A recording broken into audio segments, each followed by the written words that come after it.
ago, I read about this thing called kangaroo therapy. You've probably heard about this, but for babies that are born premature, which is anywhere from 1.5 to 5 pounds when they're born, they're premature. These babies have to be kept in incubators, and they can't go home with mom and dad. They're too susceptible to too many things. And in the incubator, they'll gain about 1 ounce per day, which means it'll take like 16 days for it to gain 1 pound. Here's what kangaroo therapy is. Now think of kangaroo in the pouch, right, and the little baby in the pouch. The mom or the dad, or in some cases, which this is pretty cool, there are elderly people that are retired all over the country that volunteer and get background checked or whatever, and they go into hospitals. And when moms and dads can't be there to do what I'm going to tell you about kangaroo therapy, this person will do it for them. But what it is basically a human taking the baby out of the fake, it's not fake, but it's like the non-human warmth of the incubator, takes the little baby out and places it up against their chest. And it'll do that for an hour a day. And the baby will gain up to 10 ounces per day versus 1 ounce per day in the incubator.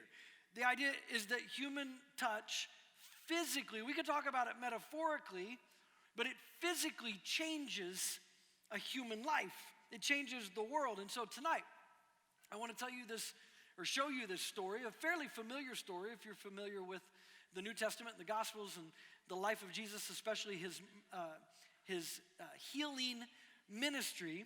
I want to show you a fairly familiar story, and we've been doing this last few weeks in this series called Anatomy of Amazing. And part of what I've tried to do is just take some familiar healing stories and turn the jewel a little bit and look at it from a different angle. At least that's what I hope we've done. Turning the jewel, by the way, if you don't know about this, ancient rabbis would talk about the scriptures as having 70 faces. Now that sounds twisted like a horror movie, but what they meant was like a diamond has, like you turn it and the way the light would shine through the different parts of the gem would be different in every angle. 70 was an old Jewish way of saying forever, like never ending.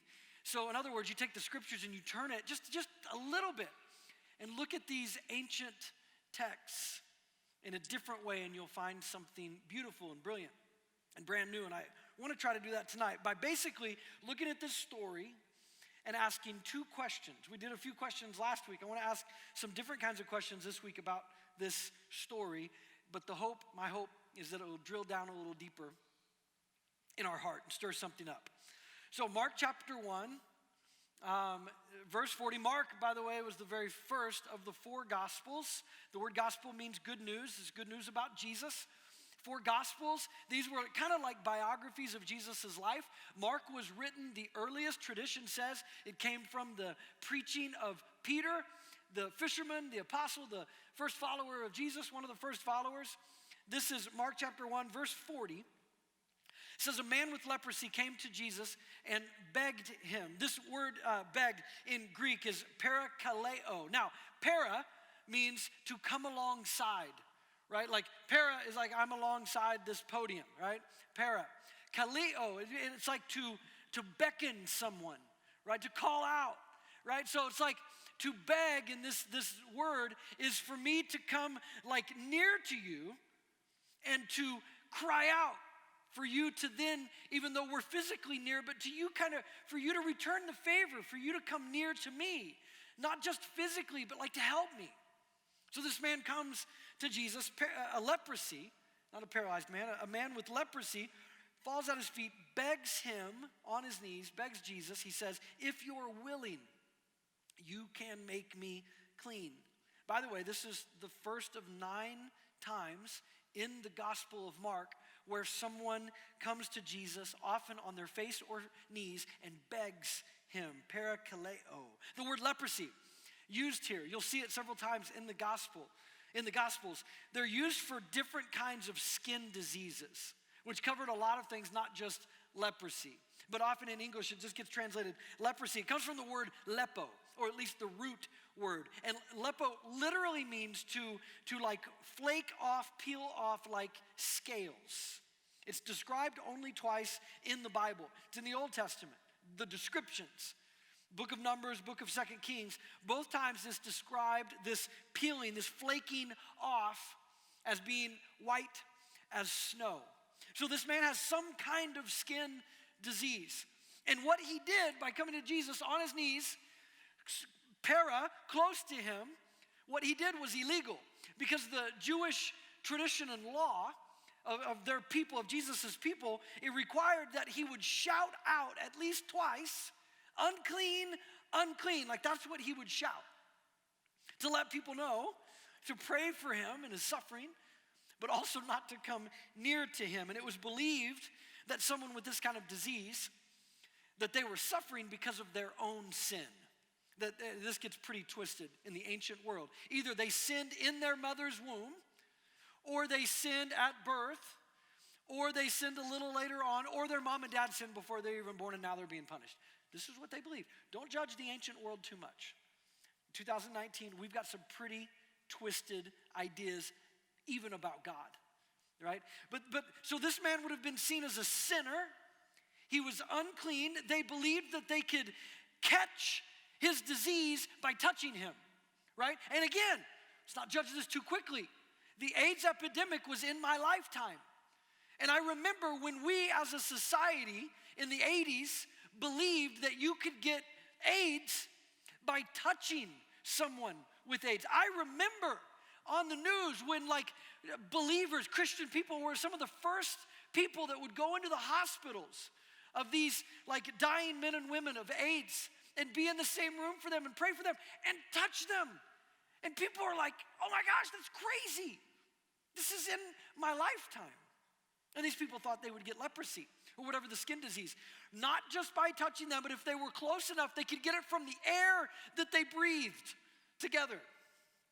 So the law was you had to stay at least 6 feet away from other people if you had leprosy or skin disease. One rabbi, ancient rabbi, boasted that he always threw stones to keep a leprosy, someone with skin disease, far away from them. Another said he would beat them away with a stick like a rabid dog. And instead of crying unclean, this man falls before Jesus and he begs, if you are willing, I know that you can make me clean.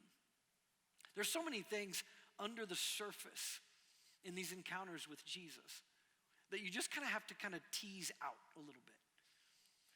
Like, what did this man heard about Jesus that gave him the audacity to go up to a rabbi in their culture with their law and not just do what he did, but to believe what he believed?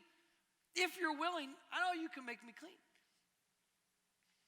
In verse 41, it says, Jesus was moved with compassion, and he reached out his hand and he touched the man. And he said, I am willing. Be clean. And immediately the skin disease left him and he was cleansed.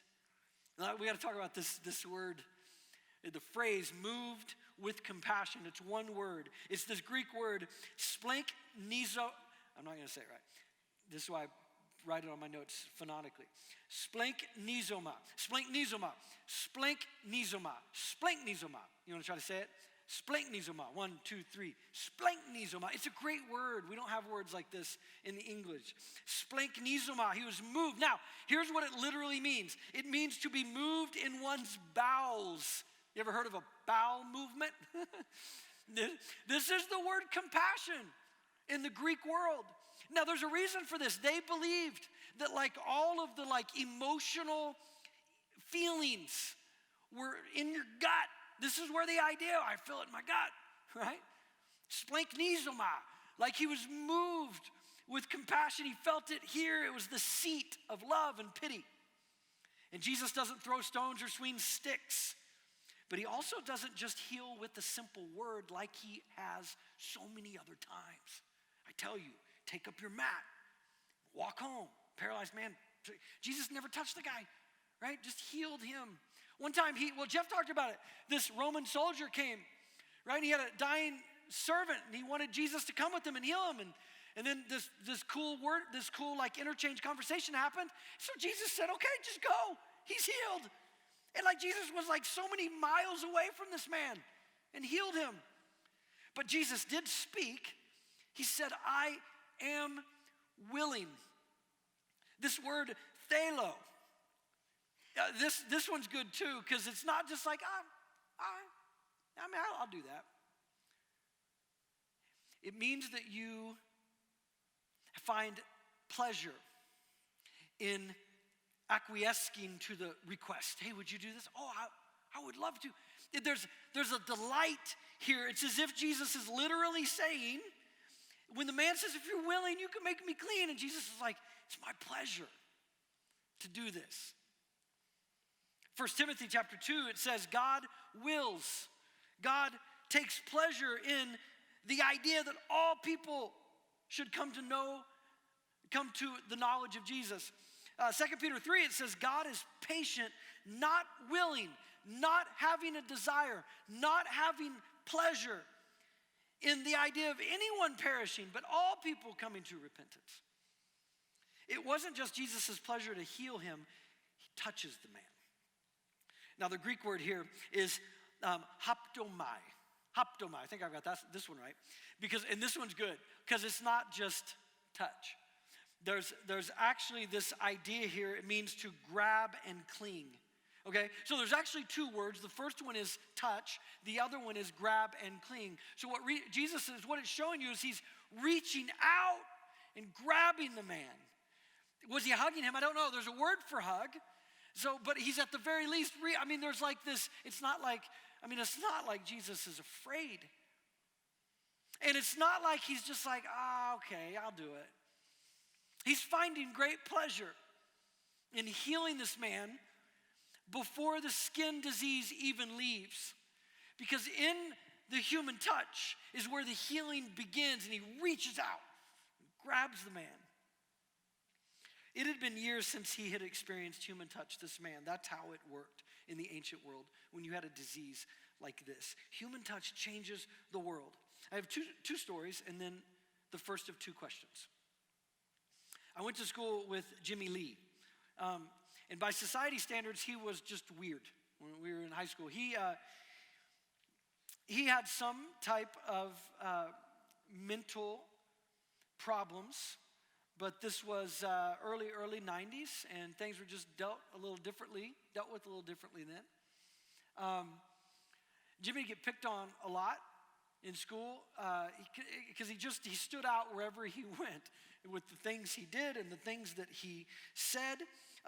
His hygiene wasn't wonderful. His parents didn't take a lot of care of him growing up, and so he kind of had to figure some things out pretty early on as best as he could. And then by about the middle of high school, he got taken in by some football players. One of them is a guy I've talked about a lot named Matt, my best friend Matt, with all of his, the myriad of problems he had. Taking care of people who were left out was like one of his gifts. And Jimmy was one of the people he brought into our circle, so much to where our senior year, he went out for the football team. And I remember saying, no, you can't go out for football. He was skin and bones. And like for me to say that to somebody, right? Like he was little, like skinny. I thought he'd just break in half. But he came out on the team. And we in the summertime, we had to be out on the field by 6:30, and when we'd come out on this Missouri practice field, there would be these flocks of geese that would come in, right? And Jimmy, with full pads on, he'd put his helmet on, he'd run down the hill from the locker room, like running, and he would be yelling, I want to be a bird, I want to be a bird. And he would run into the flock of geese, and he would do this like goose sound, which I'm not going to try to do because I won't do it as good as Jimmy. But he would do it, and 6:30 in the morning, you're not wanting to go to football practice, and this created like a different kind of energy in the morning at the beginning of practice. And so we made sure we were out there by the time Jimmy went out every morning. When he'd go and like hang out with the geese, we wanted to be a part of this and see this. And he became the most beloved person on our team. And his days of being picked on were over, not just because he made us laugh, but because even amongst some pretty messed up pagans, there were some good hearts. And the coaches loved him. He provided a lot of comic relief. One time, our head coach, Coach Thompson, told Jimmy, one afternoon, last practice, tomorrow, if you can catch a goose, if you catch it, we don't have to do conditioning that day. the morning practice. We have to run, right? And we're like, you can do this. This is everything, Jimmy. He caught it first time. Not like the very first, but like the first day, he caught it. Of course, we're trying like every day after that. Hey, if Jimmy catches it, it was a one-time deal, right? But he became a hero, but also a legend. I'm not the only one that tells stories about Jimmy Lee catching the goose. We won state championship that year.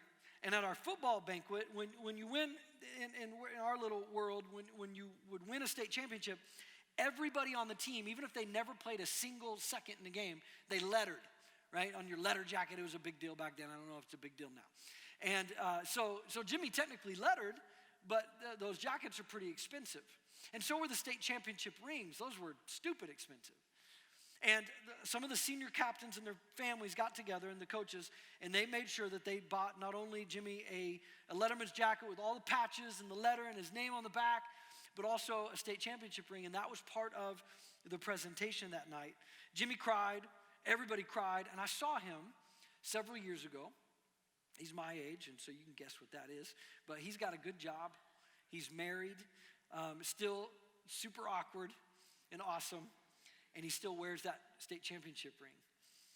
And he's a different person than he would have been.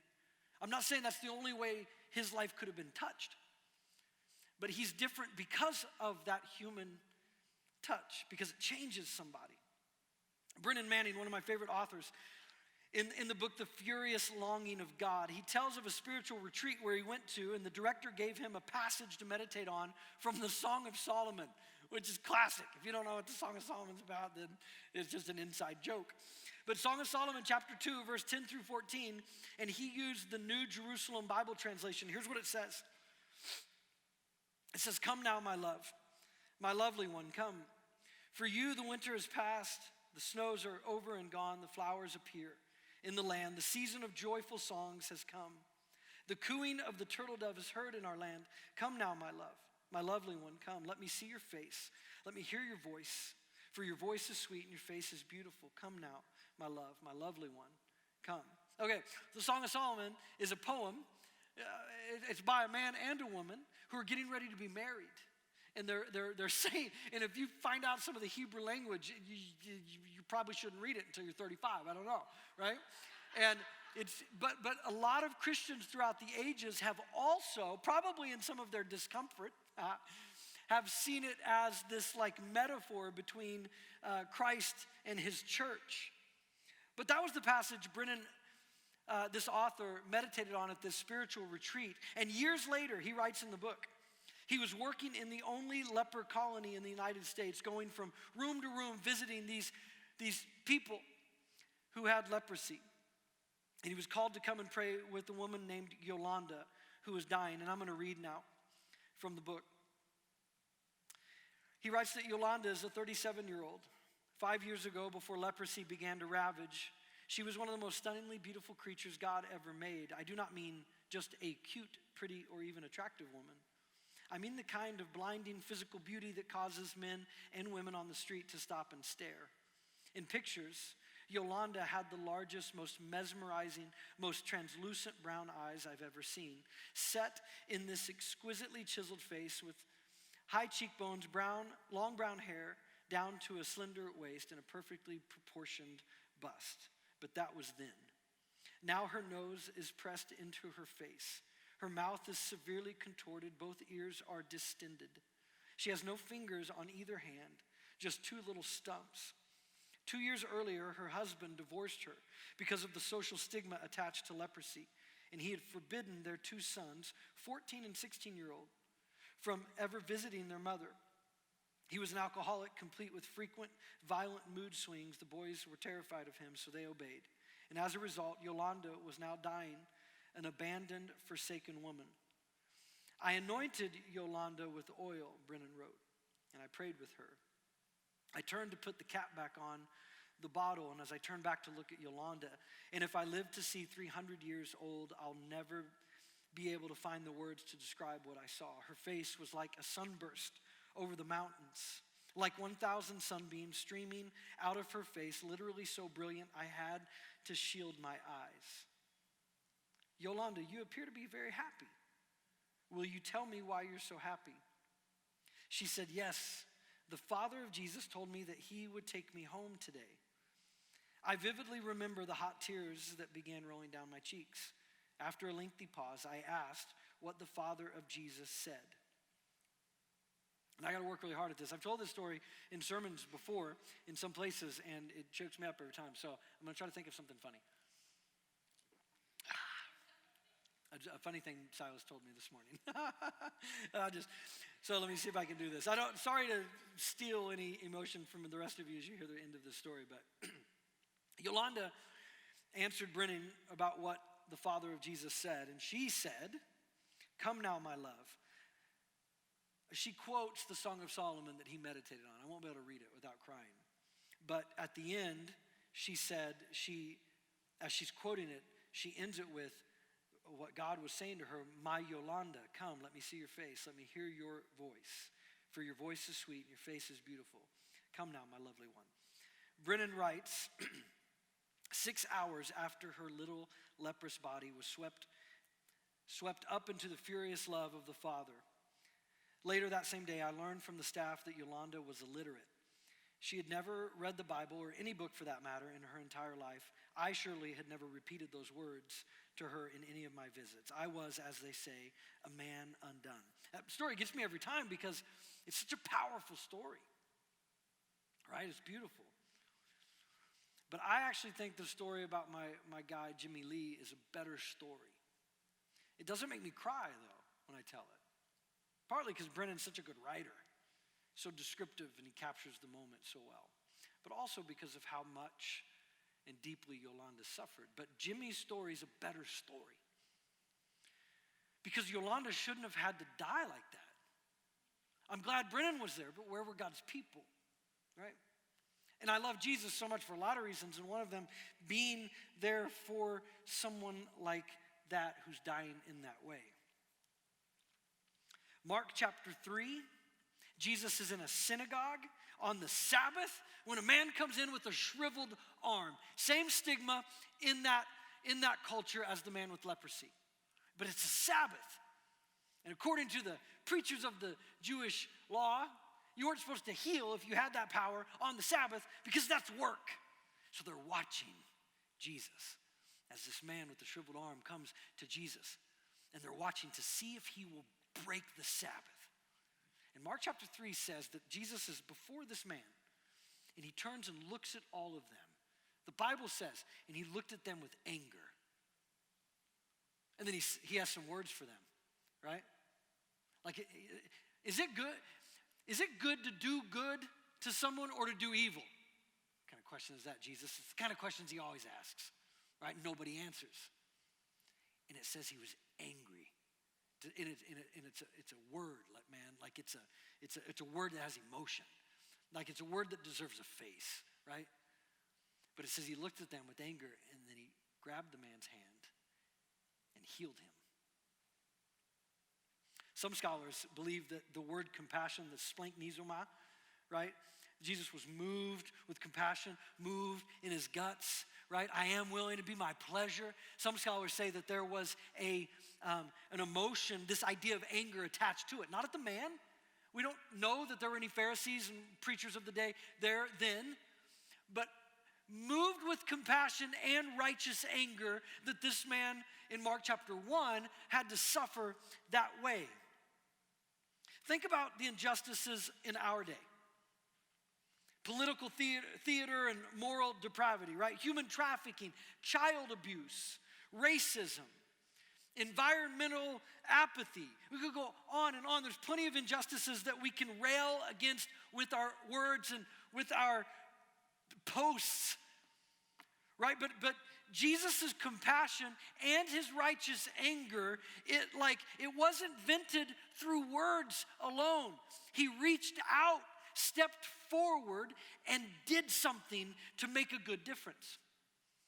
And so the first question is, what are the injustices that you can touch? Not just rail on and post about.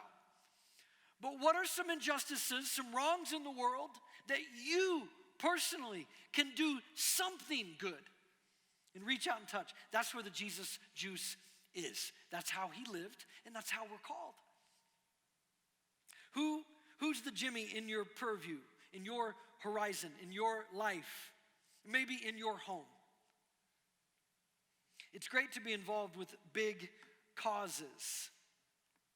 But where can you literally or personally reach out and help someone be whole and feel value and worth? What are the injustices that you can touch? I want to read the rest of the story in Mark chapter 1, point out something strange, and ask one more question. Mark chapter 1, verse 43, it says, Jesus sent the man away at once with a strong warning. See that you don't tell this to anyone, what I just did for you. Don't tell anybody. But go show yourself to the priest and offer the sacrifices that Moses, the Jewish law, commands for your cleansing as a testimony to them. Part of what Jesus is doing is restoring this man to society. Because he could go and tell people he's clean, but they know him as a leper, some kind of skin disease. They're not gonna, it's not like they're gonna pay attention. But if he goes to a priest with an offering, claiming a healing, the priest will hear him out, will check him out, will see that he's cleansed, will give him a clean bill of health in the religious way, and he's restored back to society.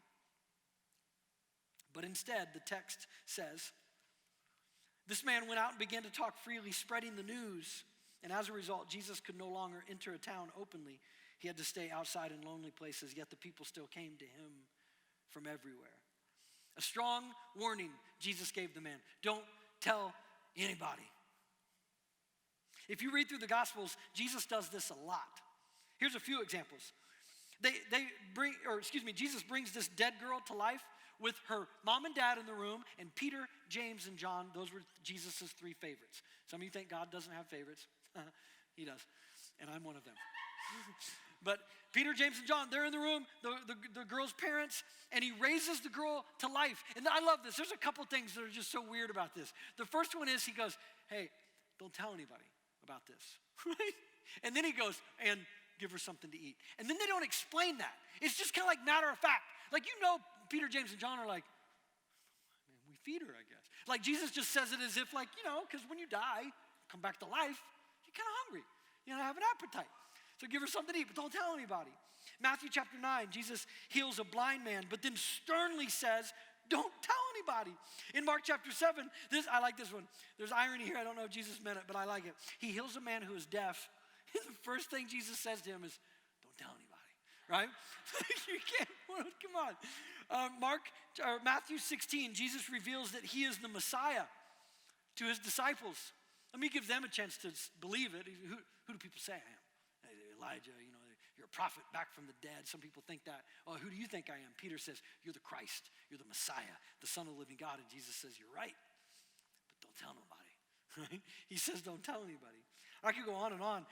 There are lots of reasons for this. Mark chapter 1 shows us one of the reasons.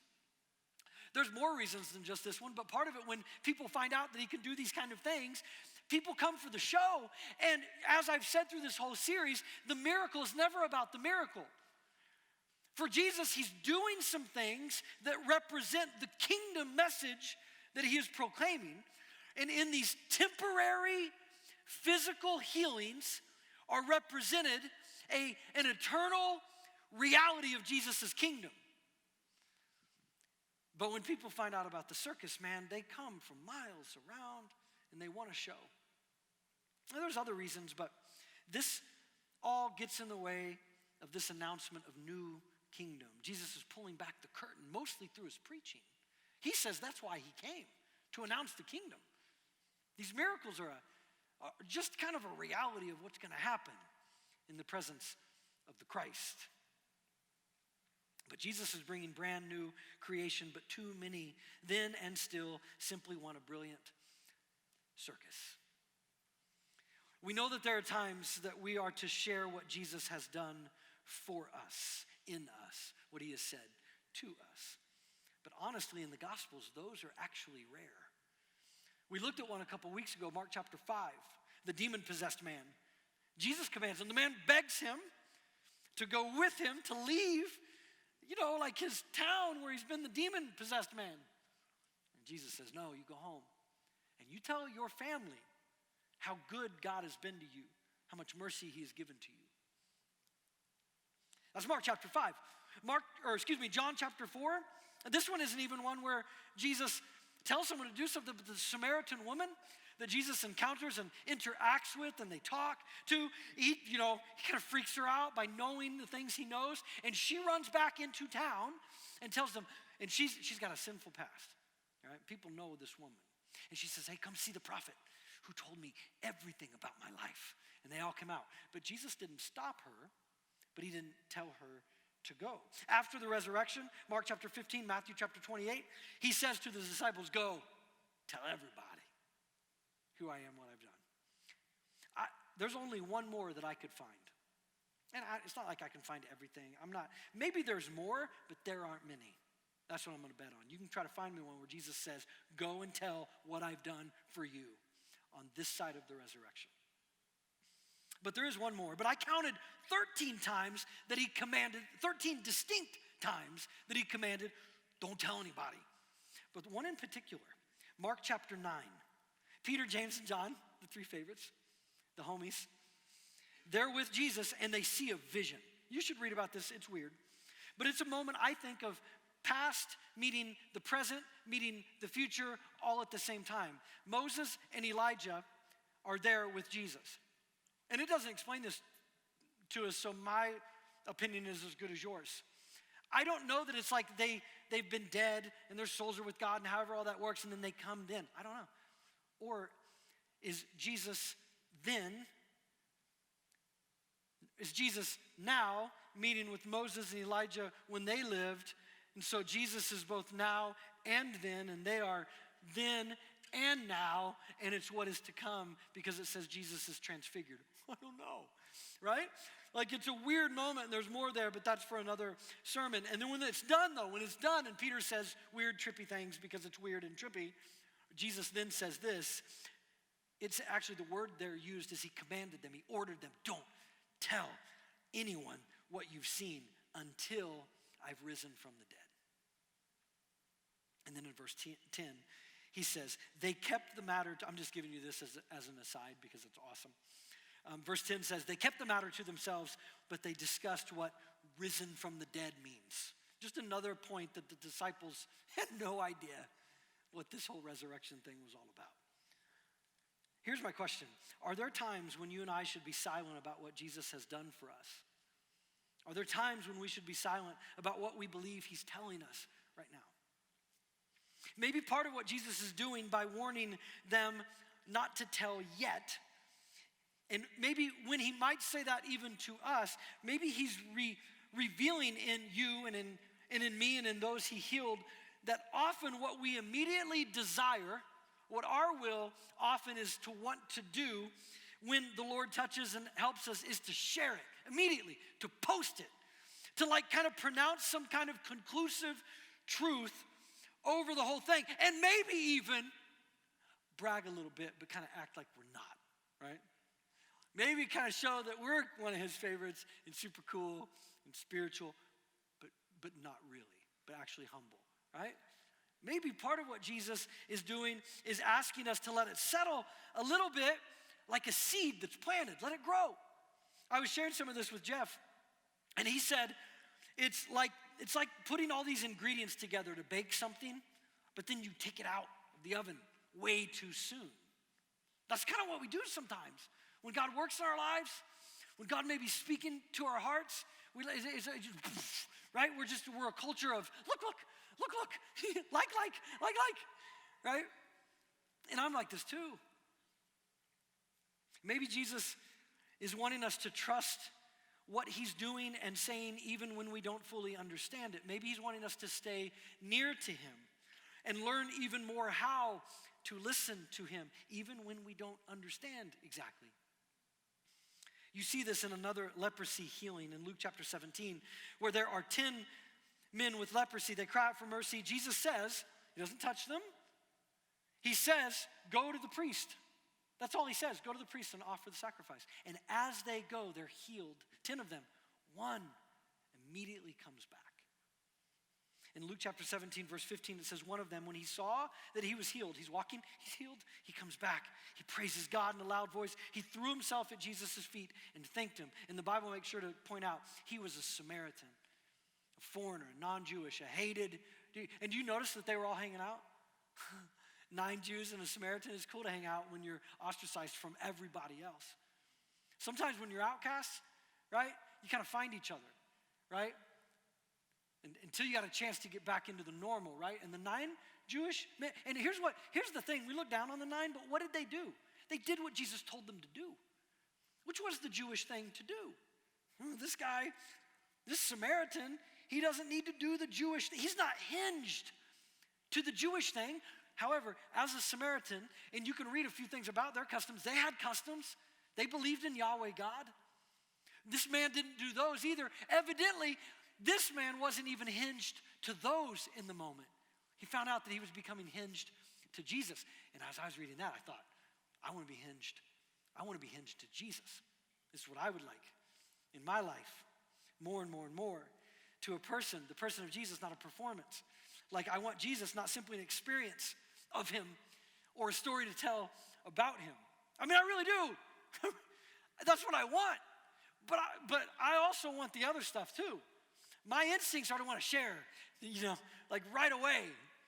For all kinds of reasons, some of them good, some of them not so good. If we learn to listen to Jesus well, we're going to be in awe of more, and we're also going to be in awe of less at the same time. Here's what I mean. Amy, my wife, is reading a memoir of a well-to-do woman from New York in the 1980s.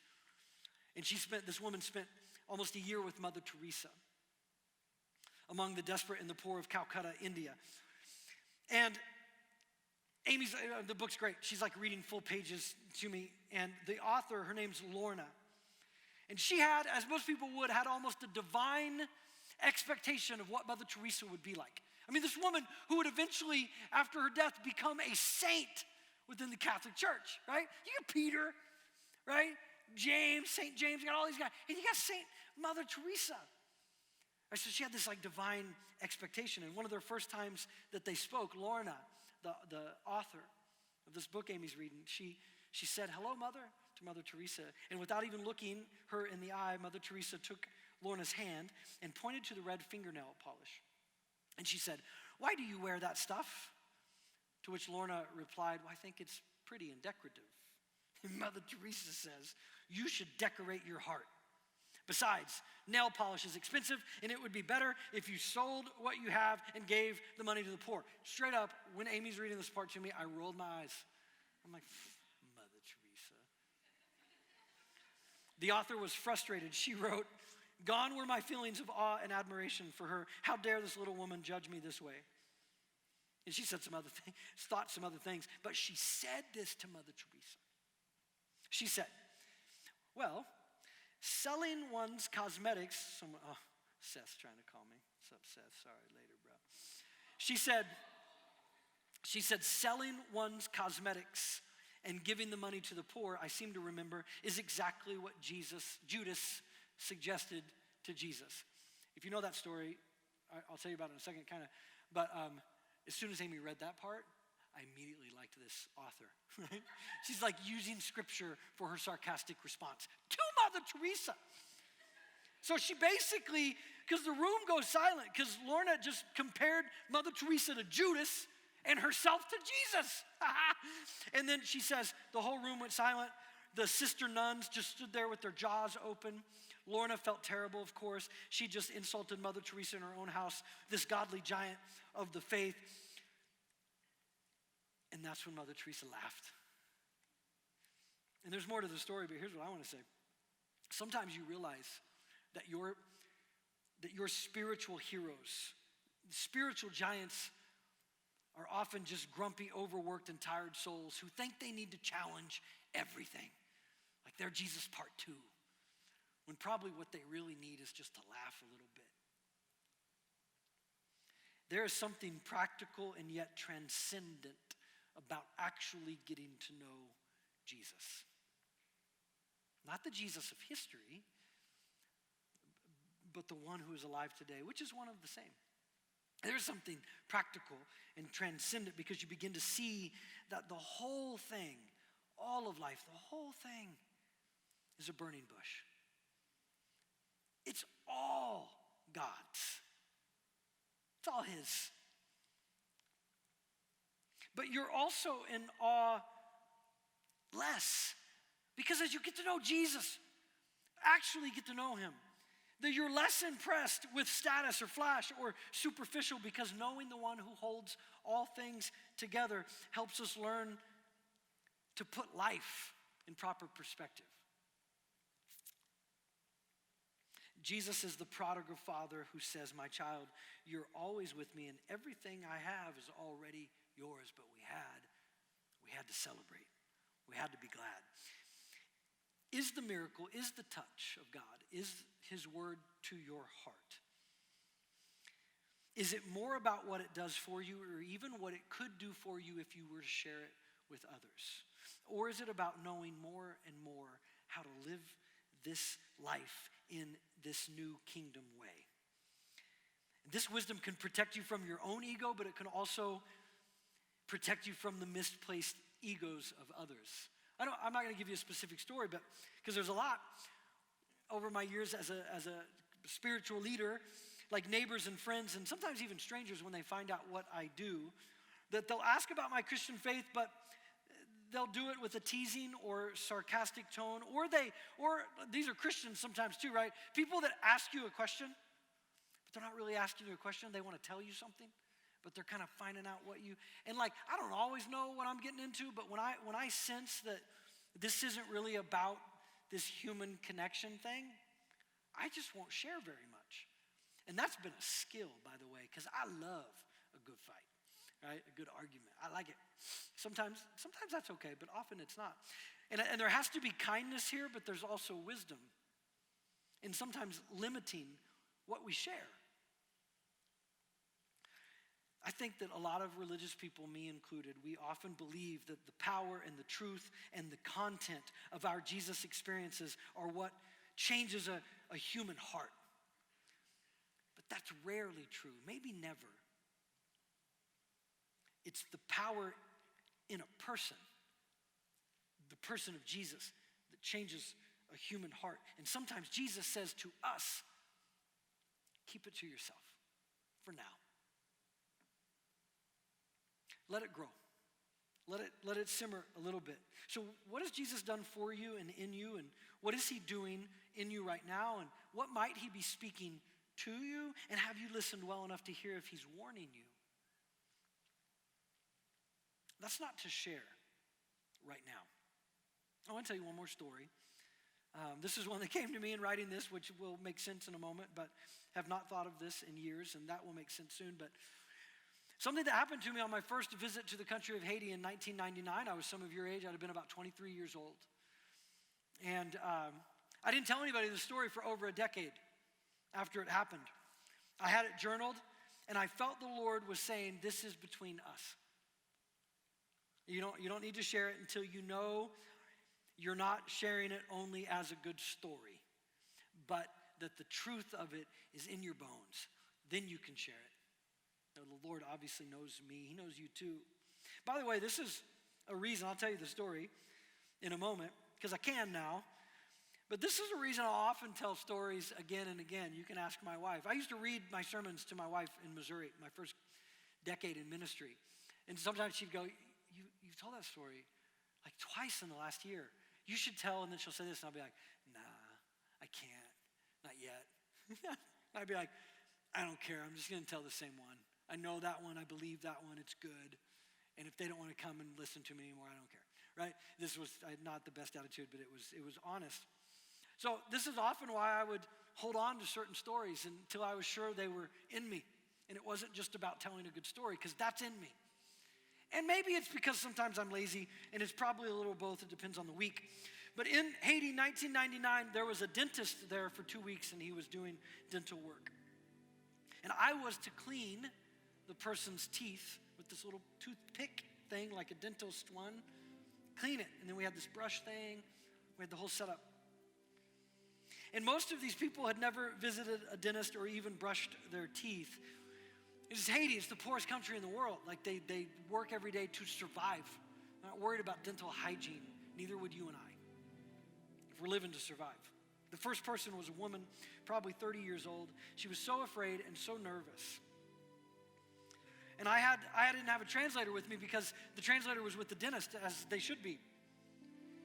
And so I assured her with gestures as best I could that she was safe, and I bent low. She opened her mouth, I bent low to clean, and the smell hit me, and her teeth were rotten, literally. And I'm pretty finicky, sorry, like especially about my hands and teeth, right? Like I literally flossed and brushed before I came over here because I'd eaten. And it was just this moment, and I worked so hard to not let my face show any of this. Her fear is what captured me. She was so afraid of having someone mess with her teeth. And I cleaned her teeth, and I'm not trying to be gross, but like I was pulling out chunks of weeks old food. And I just began speaking in English and believing that my tone would communicate. But I just began to try to like tell her, it's okay, I'm gonna do this now, it's okay. And the Lord spoke to my heart really clearly. And I haven't had like just tons and tons and tons of those kind of moments. But it was something like, from journaling, it was something like, Dust, you two are just the same. The only thing that separates you two is comfort and luck. That's really the only differentiation between you and this woman. And then he said to my heart, love her and love her well. I can't remember. I cleaned at least 100 people's teeth. We did this for hours.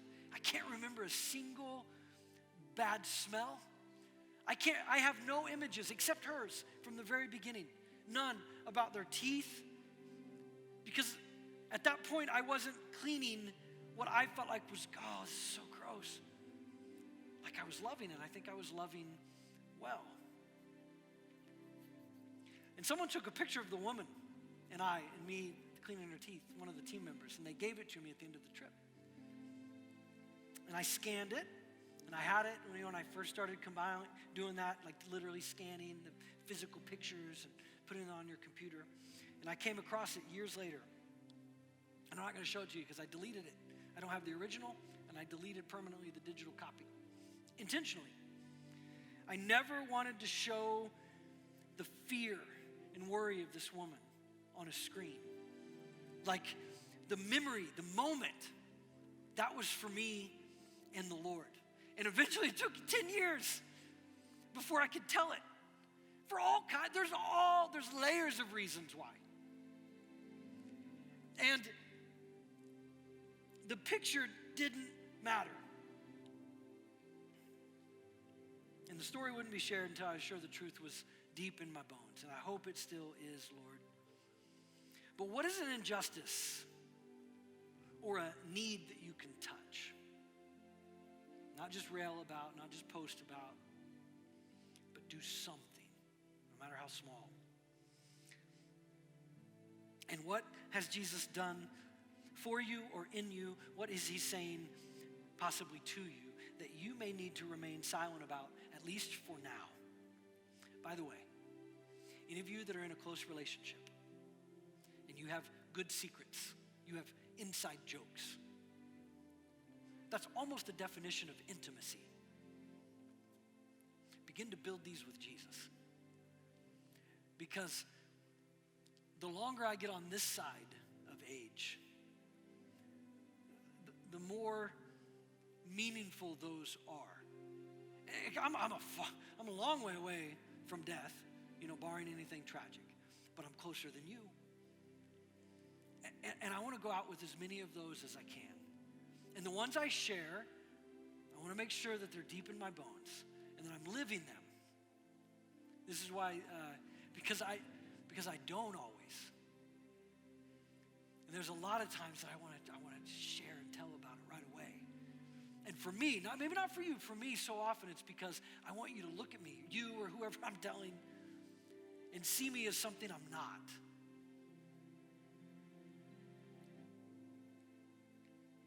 So these are just a couple ways. The band's going to come up, worship team.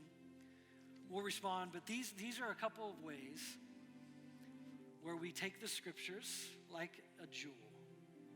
And you just turn it a little bit. And sometimes the stuff you see is brand new. It's like you never saw it like that. So as the bookouts are going to lead us in worship, here's what I want to encourage you with. And you can stand with the rest of us. I want to encourage you to allow these two questions to move a little further. The questions, just the questions for now, to move a little further into your heart, to your soul, to your, I can't remember how to say it, splanchnema, I don't know, your gut, your bowels, that it would move further deep into your bones, these questions. What injustices can I touch and do something about? What might Jesus be doing or saying in my life that for now at least, it's between him and I. That's our story. That's our intimacy. It'll be for the world someday, maybe. And possibly, what is he insulating you from? What is he saying? Don't share this now. Don't share too much of that right now. This is just, again, it's just one little tilt of the jewel of the scriptures. Let's pray. Lord, Spirit of God, I pray that you would put these questions before us as we sing and as we enter into this mystical thing of corporate worship where we breathe at the same rate and we sing these truths, these declarations. Spirit, you're so good in this that you can hold these thoughts without us even like trying to focus on them. So would you do that for these questions of these injustices in our lives that we can touch and these things you're doing or saying that for now, the Lord Jesus is saying, don't tell anybody yet. Help us hold that sense, not so much the thought, that's my prayer, that we could hold the sense, the reality. And so that as we respond to you in declarations of praise and honesty and prayer and worship, that then something would happen in us that we might step into those questions and begin to live and breathe and do something new with these truths. I pray, Jesus, all of this in your great name.